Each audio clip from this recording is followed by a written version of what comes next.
Where are we supposed to go?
Since this movement began, people have asked me, do you think any change is going to come from this? Look around. We are the change. Everybody here is standing with the future of our society, and for that, I thank you. My generation, having spent our entire lives seeing mass shooting after mass shooting, has learned that our voices are powerful and our votes matter. We must educate ourselves and start conversations that keep our country moving forward, and we will. We hereby promise to fix the broken system we've been forced into and create a better world for the generations to come.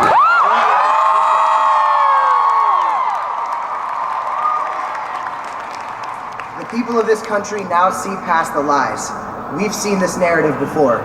For the first time, the corrupt aren't controlling our story. We are. The corrupt aren't manipulating the facts. We know the truth. Shooting after shooting, the American people now see one thing they all have in common: the weapons. Politicians, either represent the people or get out. The people demand a law banning the sale of assault weapons.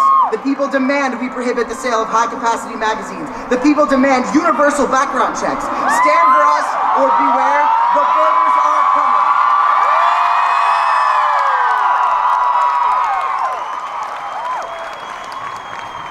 On February 14th, tragedy struck my hometown and my school, Marjorie Stoneman Douglas High. Alyssa Al-Hadef, Scott Beagle, Martin Duque Anguiano, Aaron Feist, Jamie Guttenberg, Chris Hickson, Luke Hoyer, Kara Lochman, Gina Montalb, Joaquin Oliver, Helena Petty, Meadow Pollock, Helena Ramsey, Alex Schachter, Carmen Shantrup, Peter Wang, and Nicholas Dworet all lost their lives in less than 7 minutes. And I saved Nicholas for the end because today is Nicholas's birthday. Nicholas, we are all here for you. Happy birthday. Their families endured great pain. Many others were injured, and thousands of young people, my classmates, were forced to become adults and were targeted as adults. We have to do this for them. We must stand beside those we've lost and fix the world that betrayed them. This doesn't just happen in schools. Americans are being attacked in churches, nightclubs, movie theaters, and on the streets. But we, the people, can fix this. For the first time in a long while, I look forward 10 years and I feel hope. I see light. I see a system I'll be proud of, but it all starts with you. The march is not the climax of this movement, it is the beginning. It is the springboard off of which my generation and all who stand with us will jump into a safer future. Today is a bad day for tyranny and corruption. Today, we take to the streets in over 800 marches around the globe and demand common sense gun laws. Today is the beginning of a bright new future for this country.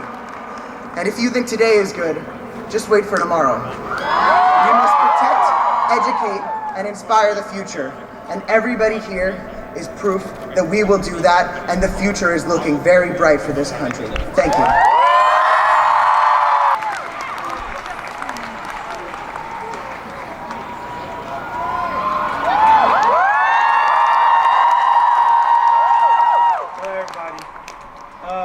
start off with a chant. Everybody repeat after me. Everyday shootings.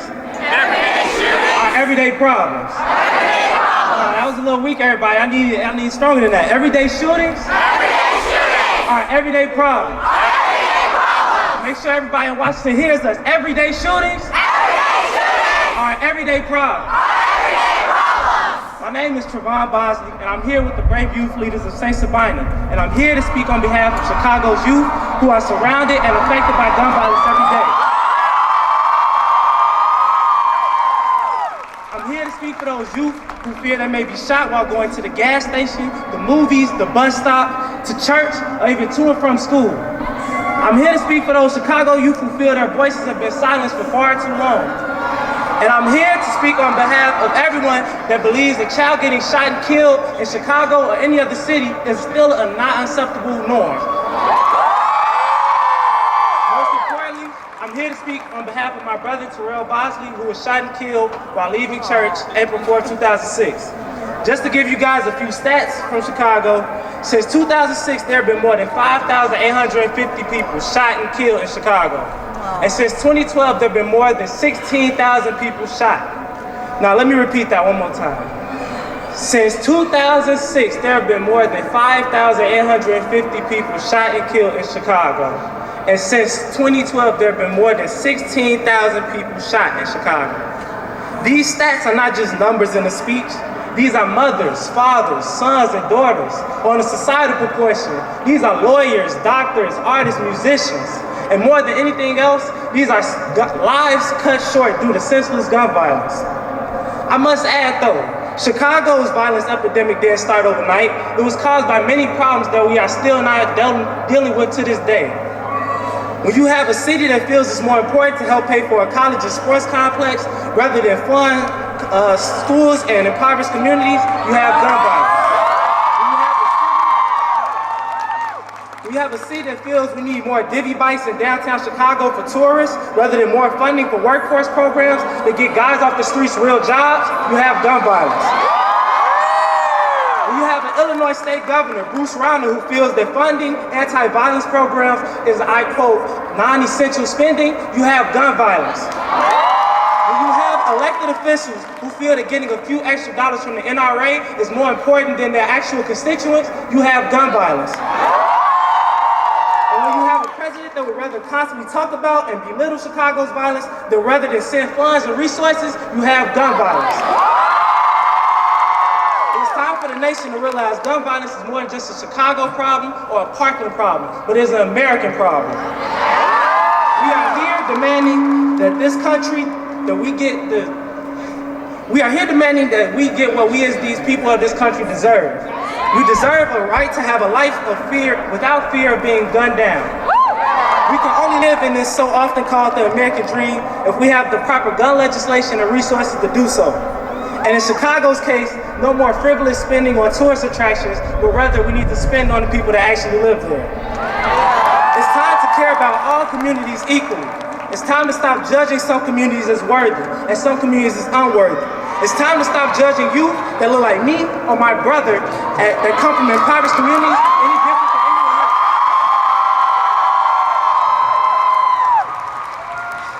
It's time for America to notice that everyday shootings are everyday problems. I'll close with this quote by Martin Luther King Jr., which said, "We must accept finite disappointment, but never lose infinite hope." I said this to say, no matter the hurdles we may face along this journey, we must remain hopeful and we must continue to stand together and fight for the lives that we deserve. Thank you.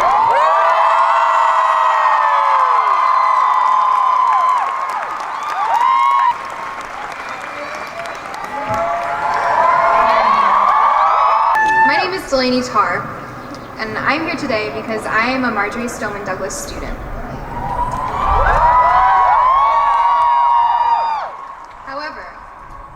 I'm not here today for the media.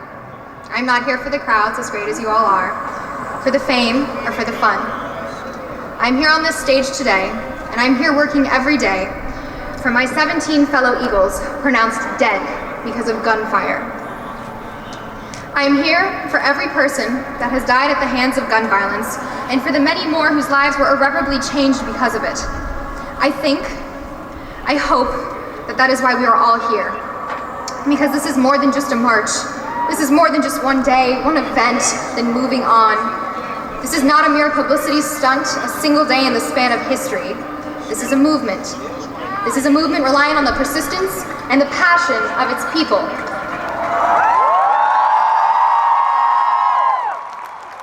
We cannot move on. If we move on, the NRA and those against us will win. They want us to more than a simple Band-Aid on a broken bone. The pressure is on for every person in power, and it will stay that way. Because they know what is coming. They know that if there is no assault weapons ban passed, then we will vote them out. They know that if there is no tightening of the background checks, we will vote them out. They know that if there is no shrinking of magazine capacity, then we will vote them out. If they continue to ignore us, to only pretend to listen, then we will take action where it counts. We will take action every day in every way until they simply cannot ignore us anymore. Today, we march, we fight, we roar. We prepare our signs, we raise them high. We know what we want, we know how to get it, and we are not waiting any longer.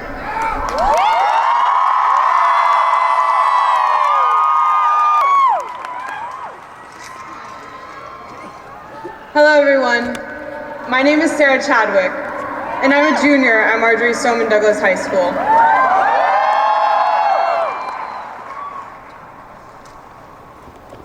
This here, $1.05. When you take 3,140,167, the number of students enrolled in Florida schools, and divide it by 3,303,355, the amount of money Marco Rubio has received from the National Rifle Association.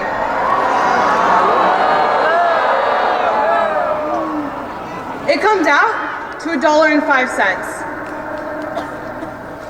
Is that all we're worth to these politicians? $1.05? Was $17.85 all it cost you that day, Mr. Rubio?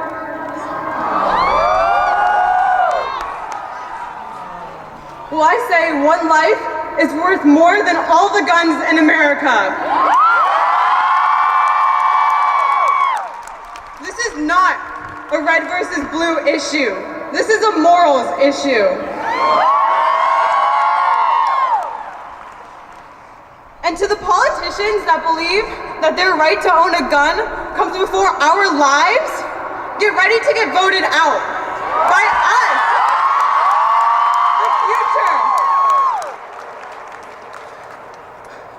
We will not allow a price to be put upon our lives. We will no longer be hunted down and treated like prey by politicians who simply just don't care about us. We are fighting. We have been fighting. We've been fighting since Columbine, since Sandy Hook, since Pulse, since Las Vegas. And we will continue to fight until we put a stop to gun violence in America.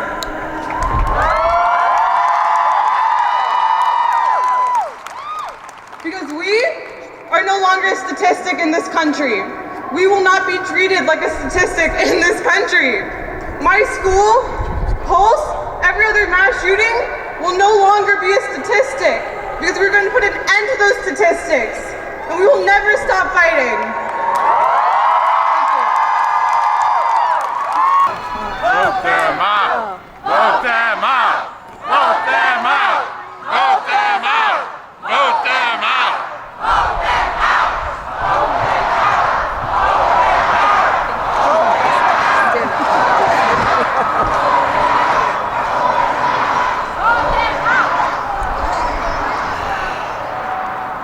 Hola, buenas tardes.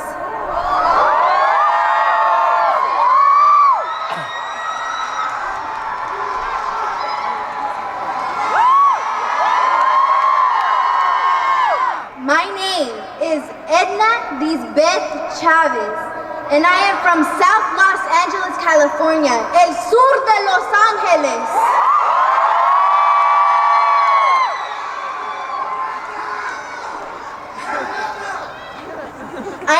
17-year-old senior at Manual Arts High School and a member of an organization called Community Coalition, where I am a youth leader at South Central Youth Empowered Through Action.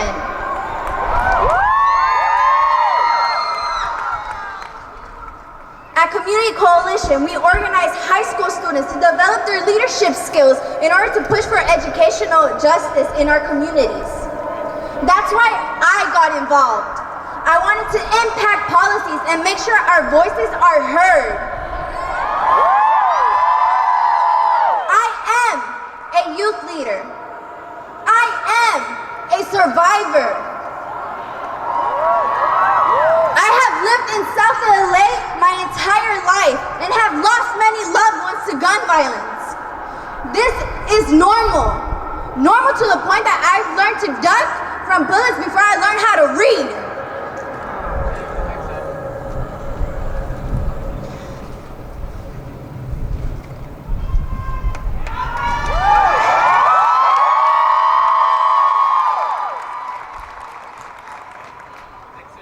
My brother, he was in high school when he passed away.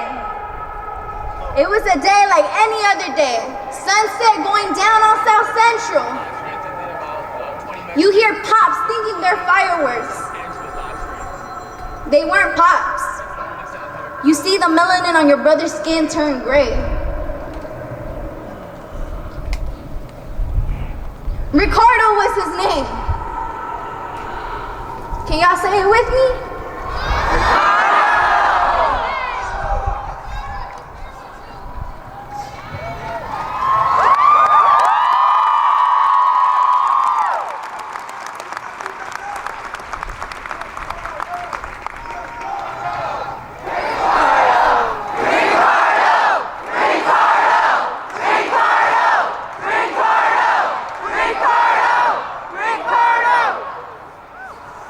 I lost more than my brother that day. I lost my hero. I also lost my mother, my sister, and myself to that trauma and that anxiety. If the bullet did not kill me, that anxiety and that trauma will. I carry that trauma everywhere I go. I carry it with me in schools, in class, walking home, and visiting loved ones. And I am not alone in this experience. For decades, my community of South Los Angeles has become accustomed to this violence. It is normal to see candles. It is normal to see posters. It is normal to see balloons. It is normal to see flowers honoring the lives of Black and brown youth that have lost their lives to a bullet.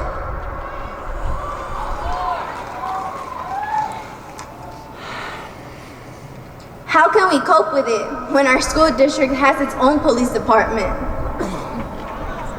Instead of making Black and brown students feel safe, they continue to profile and criminalize us.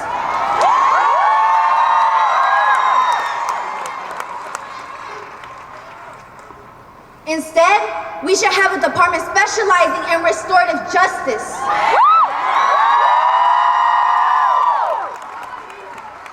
We need to tackle the root causes of the issues we face and come to an understanding on how to resolve them. I am here to honor the Florida students that lost their lives and to stand with the Parkland students. I am here today to honor Ricardo. I am here today to honor Stephen Clark. I am here today to uplift my South LA community.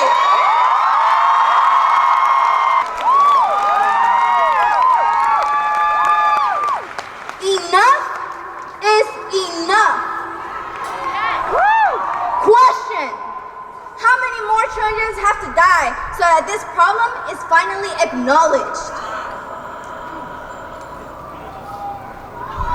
Policymakers, listen up. Army teachers will not work.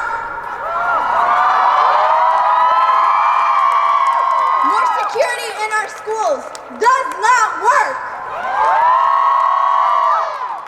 Zero tolerance policies do not work. They make us feel like criminals. We should feel empowered and supported in our schools.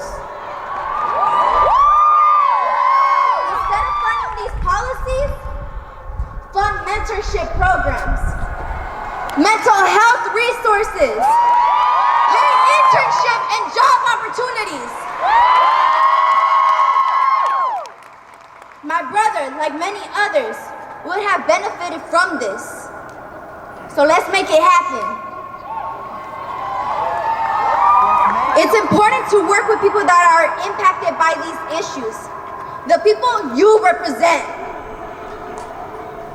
We need to focus on changing the conditions that foster violence and trauma. And that's how we will transform our communities and uplift our voices.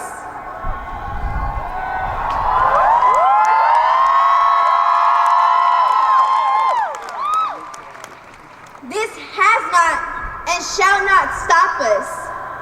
It has only empowered us. Mi nombre, my name, is Edna Lisbeth Chavez.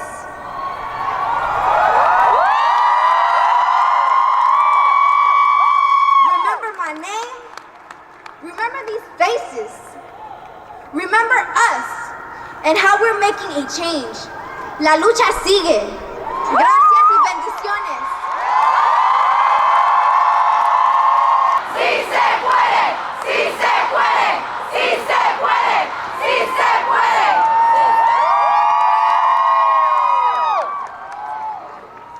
My name is Alex Wynn. I'm a junior at Marjorie Stoneman Douglas High School. In the wake of the tragedy on February 14th, we, as students, as youths, decided that if adults weren't going to take action, we would. No gun-related legislation has been passed in this country since 2008, 10 years ago. Since 2008, there have been at least 95 mass shootings in this country, and hundreds and thousands more just senseless violence on the cities of our nation, and cities like Miami, Chicago, and Baltimore. It needs to stop. People believe that the youth of this country are insignificant. People believe that the youths have no voice. When Joan of Arc fought back English forces, she was 17 years old. When Mozart wrote his first symphony, he was 8 years old. To those people that tell us that teenagers can't do anything, I say that we were the only people that could have made this movement possible. Together, we will use our voices to make sure that our schools, churches, movie theaters, and concerts, and our streets become safer without having them feel like prisons. If teachers start packing heat, are they going to arm our pastors, ministers, and rabbis? Are they going to arm the guys scanning tickets at the movie theater? Are they going to arm the person wearing the Mickey Mouse costume at Disney? This is what the National Rifle Association wants, and we will not stand for it. We would not need metal detectors and clear backpacks and more weapons in our streets if there weren't weapons of war in the hands of civilians. For too long, our government has been useless on this issue. Our job as their constituents is to make sure we know what they're thinking. There are over 250 representatives that have not come out with a public stance on this issue.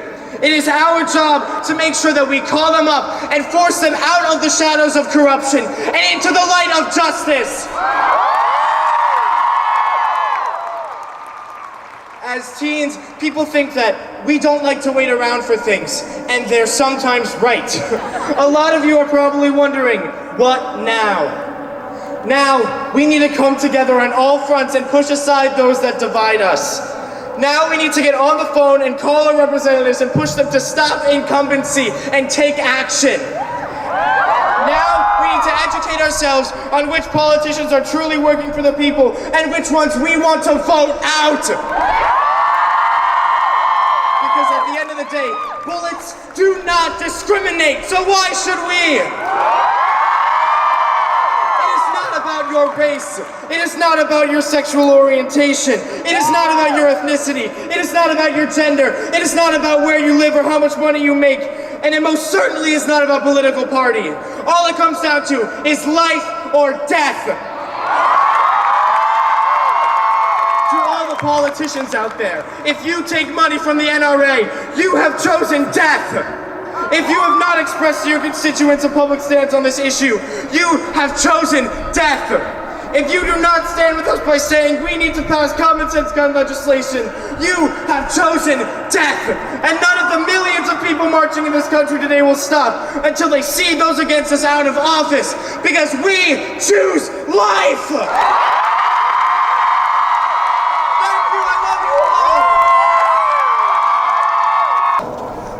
When politicians send their thoughts and prayers with no action, we say no more. And to those politicians supported by the NRA that allow the continued slaughter of our children and our future, I say get your resumes ready.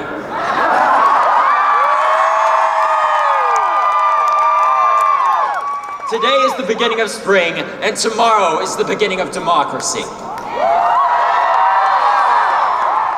Now is the time to come together, not as Democrats, not as Republicans, but as Americans. Americans of the same flesh and blood that care about one thing and one thing only, and that's the future of this country and the children that are going to lead it. Now, they will try to separate us in demographics. They will try to separate us by religion, race, congressional district, and class. They will fail. We will come together. We will get rid of these public servants that only serve the gun lobby. And we will save lives. You are those heroes. Lastly, let's put the USA over the NRA. This is the start of the spring and the blossoming of our democracy. So let's take this to our local legislators, and let's take this to midterm elections, because without the persistent heat, without the persistence of voters and Americans everywhere getting out to every election, democracy will not flourish, but it can, and it will. So, I say to those politicians that say change will not come, I say we will not stop until every man, every woman, every child, and every American can live without fear of gun violence, and to that I say, no more. Thank you, I love you all, God bless all of you, and God bless America. We can, and we will change the world.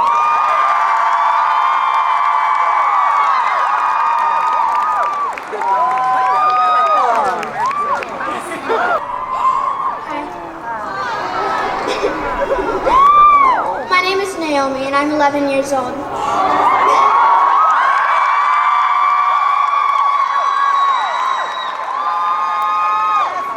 Me and my friend Carter led a walkout at our elementary school on the 14th.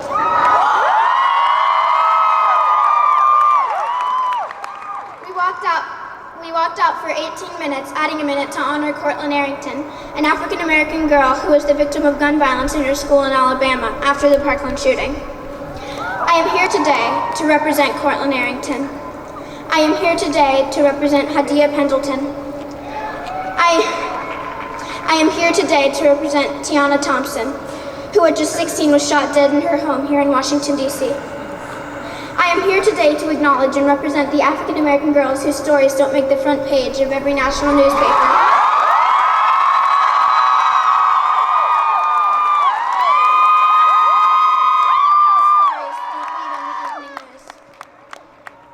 I represent the African-American women who are victims of gun violence, who are simply statistics instead of vibrant, beautiful girls that full of potential.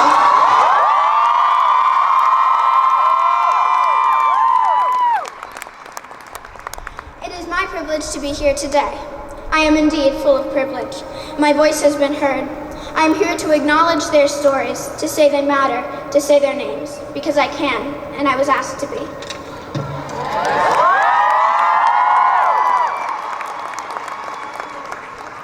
For far too long, these names, these black girls and women, have been just numbers. I'm here to say never again for those girls too.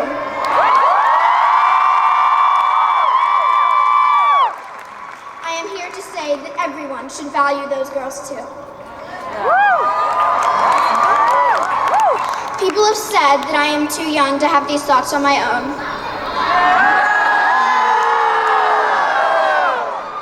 People have said that I am a tool of some nameless adult. It's not true.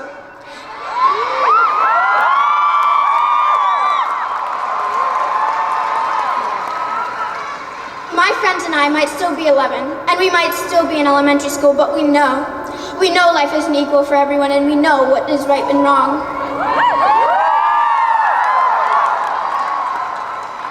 We also know that we stand in the shadow of the Capitol, and we know that we have 7 short years until we too have the right to vote.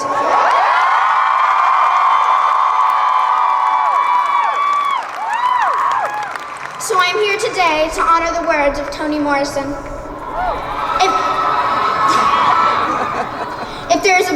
If there is a book that you want to read but it hasn't been written yet, you must be the one to write it. I urge everyone here and everyone who hears my voice to join me in telling the stories that aren't told. To honor the girls, the women of color who were murdered at disproportionate rates in this nation. Each of you to help me write the narrative for this world and understand so that these girls and women are never forgotten. Thank you.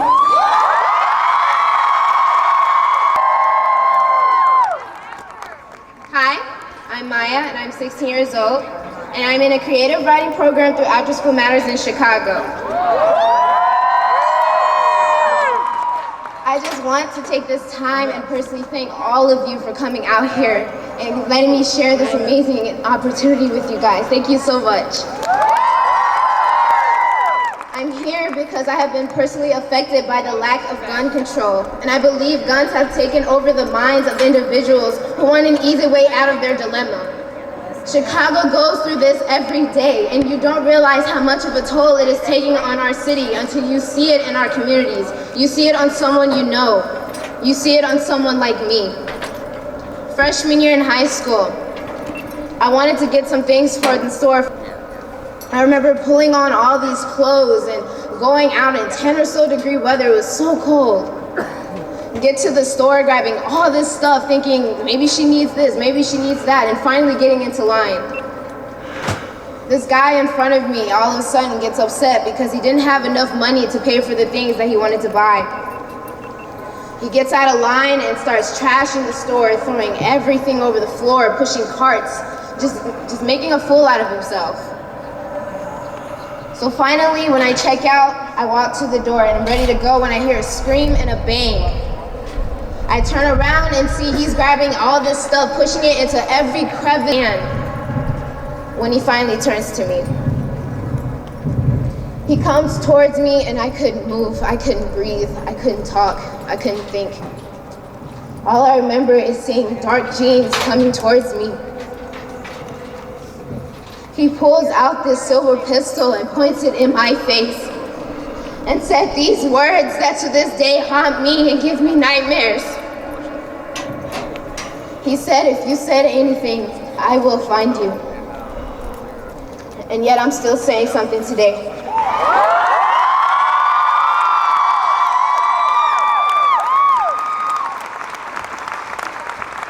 Guns have long scared our children, corrupted our adults, and publicly silenced our government.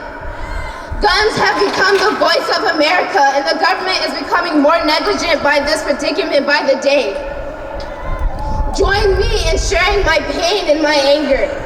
Help us by screaming to the government that we are tired of crying for help to a group of people that have turned their backs on us, despite their reassurance of making our country safer. Help us by screaming as loud as you can that we're tired of being forced under the rug. We're tired of seeing seeing the faces of victims exposed on screens who was stolen from us too fast to even understand what and why it happened.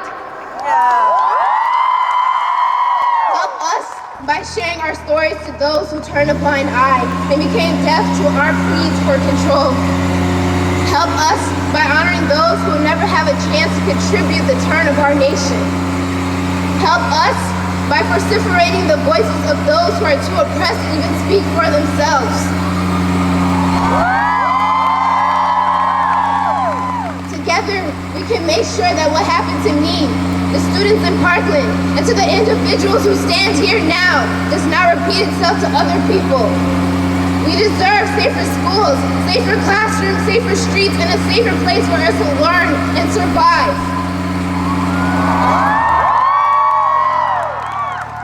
We deserve better because I believe that we are the future. And we must act upon this civil inflicted war while we still can.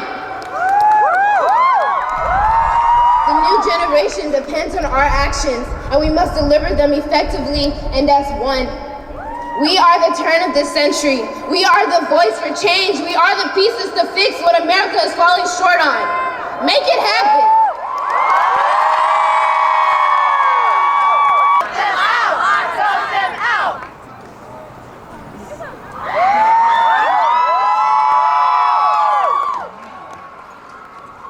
Good afternoon. I'm joined by Brenna Levitan, Michael Solomon, and Nate Tinbyte, founding members of MoCo for Gun Control. My name is Matt Post. I'm a 12th grader and the student member of the board for Montgomery County, Maryland.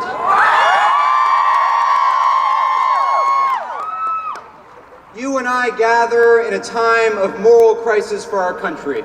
We stand at a moment when our nation's laws are not guided by what is right or wrong, not by what is morally sound for the many, but instead is limited by the insatiable greed of a few. In their greed, the gun lobby and their politicians have tried to deflect and distract us. They've tried to twist what is so clearly a gun issue into anything else. But we won't fall for it. We know that to only focus on school safety instead of American safety is to dismiss the thousands of tragedies in between the massacres. It ignores the people, disproportionately people of color, who died by bullet without even making a headline. Yet our politicians still lack the compassion to act. And when that cold inaction that continues to fuel this endless bloodshed churns and churns, it's not difficult to diagnose the moral health problem of this country. Our nation's politics are sick with soullessness, but make no mistake, we are the cure. Where they choose incrementalism, we choose real change. Where they embrace an extremism of complacency, we embrace an extremism of love. Where they believe in the absolutism of an amendment, we believe in the absolutism of human life. It won't be easy to change things. The immoral, the obstructionists, and the complicit are already lining up to block our path. We're going to have some courage to fix this. It's going to take some will. So let me ask, is there a will to keep weapons of war off our streets? Is there a will to break the stranglehold of the NRA? Is there a will to bring morality to this country's politics? Then stand up, speak up, register to vote. If we sustain our efforts, if we keep our heads unbowed, who can stop us? If we march today, canvass tomorrow, and vote 227 days from now, we will make this a turning point for our country. And we, the new diverse, inclusive, and compassionate face of America, will lead this country once again on the path of righteousness. Thank you.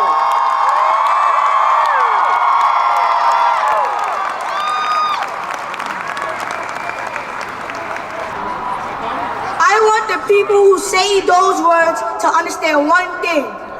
It won't be their hands who end up cold, and it won't be their hands who end up dead. It's ours.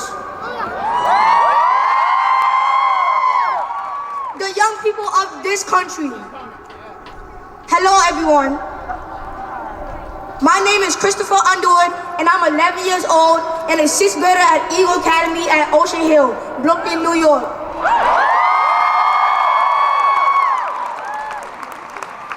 I am also a junior ambassador for Moms Demand Action for Gun Sense in America. On June 27, 2012, my 14-year-old brother, Akil Christopher, was shot while walking home from a high school graduation party at his friend's house.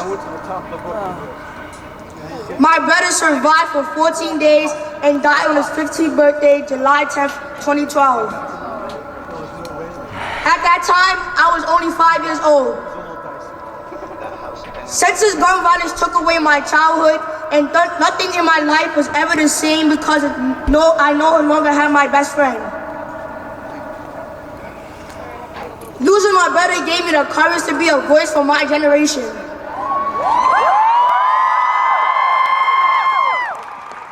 I turned my pain and anger and turned it into action.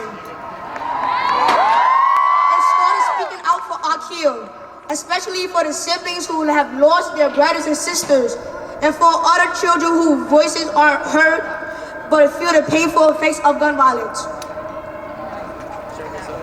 I have watched for years as gun violence continues to take a toll on communities across the country. For me, I would like to not worry about dying and focus on math and science and playing basketball with my friends.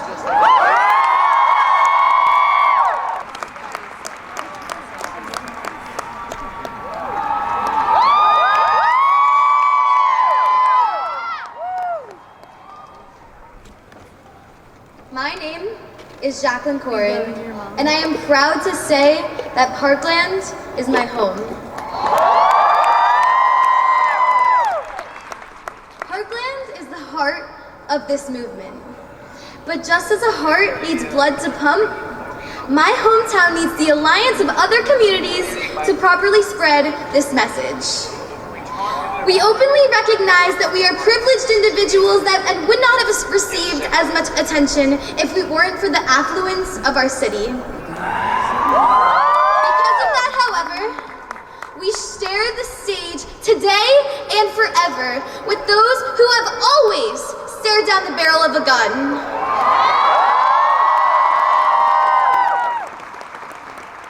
This issue is undoubtedly an epidemic that affects communities of all classes, an epidemic that the Center for Disease Control does not have the funds to research. This disease continues to spread, even though we have discovered the cure. But our government officials close their ears because it involves change, a change that does not align with their own agenda. That is why Parkland cannot and will not do this alone.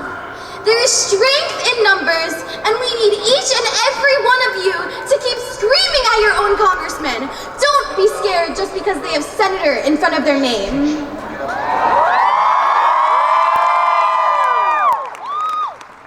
Our elected officials have seen American after American drop from a bullet. And instead of waking up to protect us, they have been hitting the snooze button. But we're here to shake them awake. Each congressman has a local office in their district, so pay them a visit or organize a town hall. They'll be home for the next 2 weeks for congressional recess. Have them hear you out because they work for us.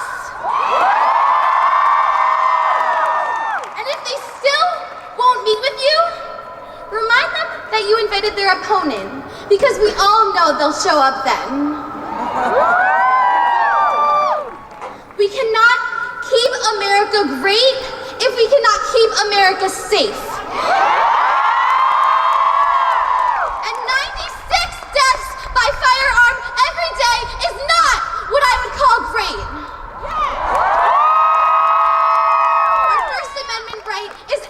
Weapon of war in this, a weapon that should be on our streets, a weapon that cannot kill but can heal. Love will always outweigh the hate. as the universe is on the side of justice. So I need each and every one of you, no matter your age, to continue blood, and I don't want your community to join the ghastly inner circle that mine is now a part of. In the end, we are all fighting for our lives, but we are a great generation, and we'll be the ones to make America safe. Thank you.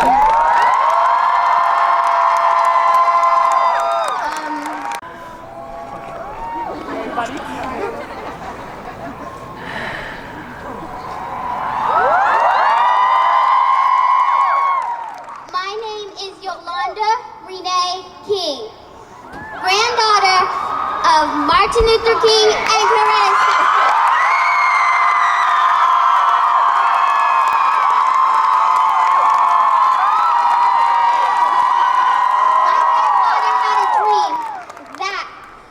His 4 little children will not be judged by the color of their skin, but by the content of their character. I have a dream that enough is enough.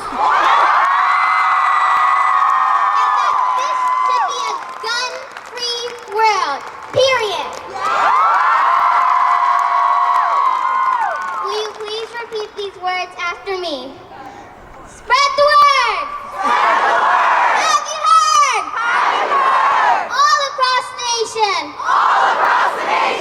We are going to be a great generation. Now I'd like you to say it like you really, really mean it. Spread the word. Have you heard? All across the nation. We are going to be a great generation. And I'd like you to say it like you really, really mean it, and the whole entire world can hear you. Spread the word. Have you heard? All across the nation.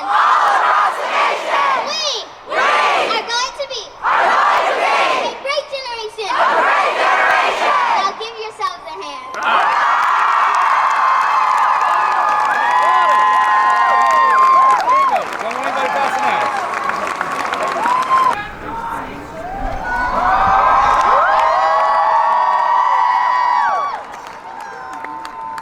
I'd like to take it down for a minute here.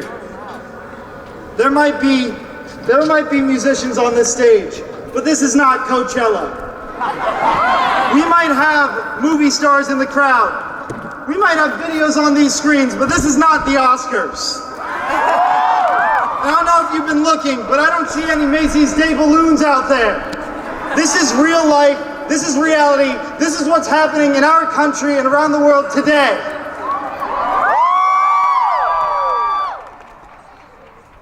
I'd like to make it real for a minute. February 14th is my sister's birthday. She had to spend that birthday huddled under a desk, holding Lauren Hogg, David's sister, her hand, hoping that she was going to make it home that day. She was premature. She didn't know if she was going to make it at the beginning of her life, and she didn't know if she was going to make it home that day this year. She might have not stared down the shooter's eyes. She might have not even seen him or even known who he was. But he affected her life just as much as everybody else who's spoken on this stage today.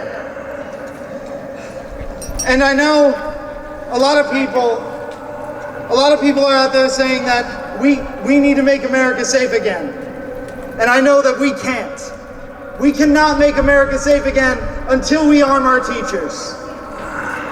We need to arm our teachers. We need to arm them with pencils, pens, paper, and the money they need. They need that money to support their families and to support themselves before they can support the futures in those classrooms, to support the future that sits down at that desk waiting to learn. Students too. We need to arm them with the facts and the knowledge and the education they need to live in the real world, not just some fantasy, not just something painted out there by the public, by the media. We this right here, this connects you to the whole of human information, the whole of human knowledge. It connects you with the click of a button. You can learn anything you can learn it just like that. Just go to a website, type it in, and it's there. I've been amazed by what I've seen. I'm amazed that I cannot see the end of this crowd here in DC today. I've been amazed by all of the walkouts that have been taking place over the past 5 weeks. And these walkouts have been criticized. They've been told that it is a disruption to the educational process. And I say to them, the real disruption to the educational process is staring down the barrel of a gun. It's the fact that you could be taking a calculus exam, and then when you're doing that, you have in the back of your head the thought that where's the shooter gonna enter? When's he gonna come in? Where can I hide? We're done hiding. We're done being afraid. We're done being full of fear because it is a waste of our time and it is not living out what our forefathers, what our founding fathers envisioned for this country. Life, liberty, the pursuit of happiness. And now I know we march today, but this isn't over. This is the beginning of the end, and from here we fight. It is time to fight for our lives.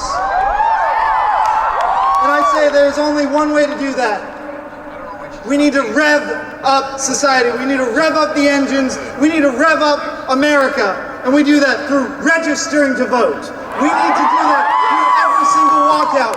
We will be making sure that you can register to vote, pre-register to vote. Then we will educate. We will be going around the country until these elections and therefore after, until we can tell every man, woman, and child in this country what is real, what is going on. And we need to make sure that everyone knows what is actually happening in their backyard and abroad. We will register, we will educate, and then when it comes down to it, we will vote. They might preach NRA, they might preach GUN, but we're preaching REV. Register, educate, vote! Thank you, and hello, Uncle Myron.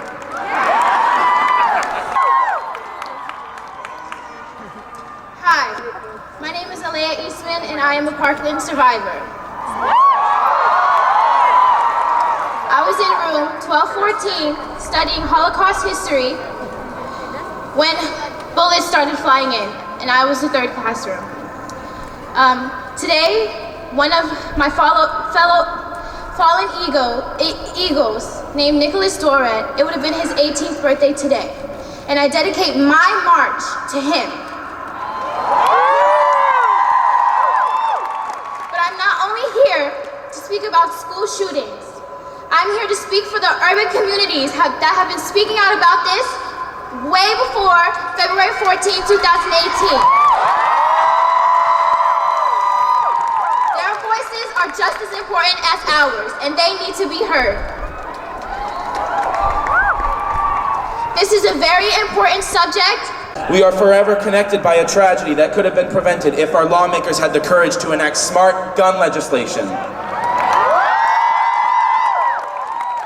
It touched our hearts when Columbine High School sent us a banner with their message of love and hope, and we hope our message from Newtown High School will help you through your darkest days.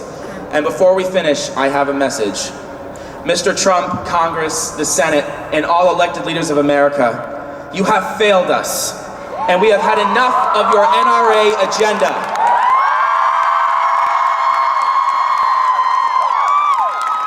I'm calling out those who have taken money from the NRA. You better bring that check to the bank and put it in your retirement fund because we're gonna vote you out. Now I'd like to introduce a Newtown and Parkland demand for change.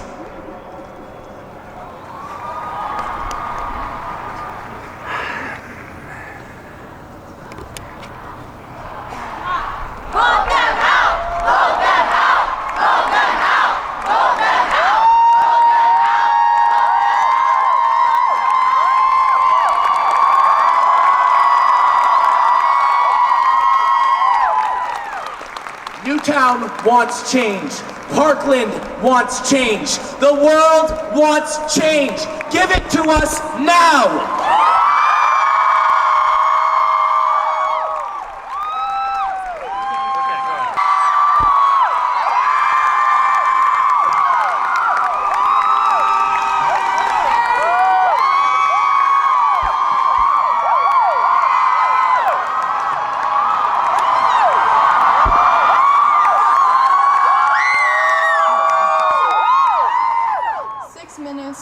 20 seconds. In a little over 6 minutes, 17 of our friends were taken from us, 15 were injured, and everyone, absolutely everyone, in the Douglas community was forever altered. Everyone who is there understands. Everyone who has been touched by the cold grip of gun violence understands. For us, long, tearful, chaotic hours in the scorching afternoon sun were spent not knowing. No one understood the extent of what had happened. No one could believe that there were bodies in that building waiting to be identified for over a day. No one knew that the people who were missing had stopped breathing long before any of us had even known that a code red had been called. No one could comprehend the devastating aftermath or how far this would reach or where this would go. For those who still can't comprehend because they refuse to, I'll tell you where it went. Right into the ground, 6 feet deep.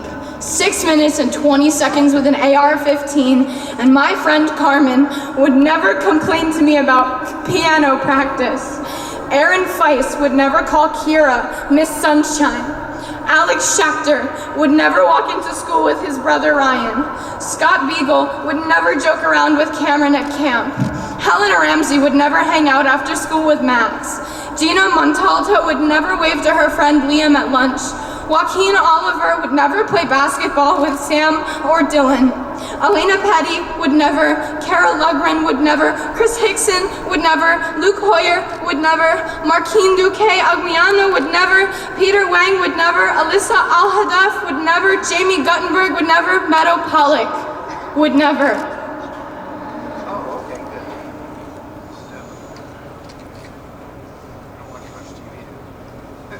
I'm not watching this one.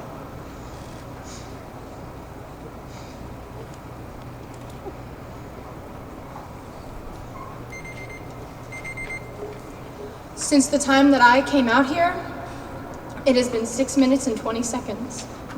The shooter has ceased shooting and will soon abandon his rifle, blend in with the students as they escape, and walk free for an hour before arrest. Fight for your lives before it's someone else's job.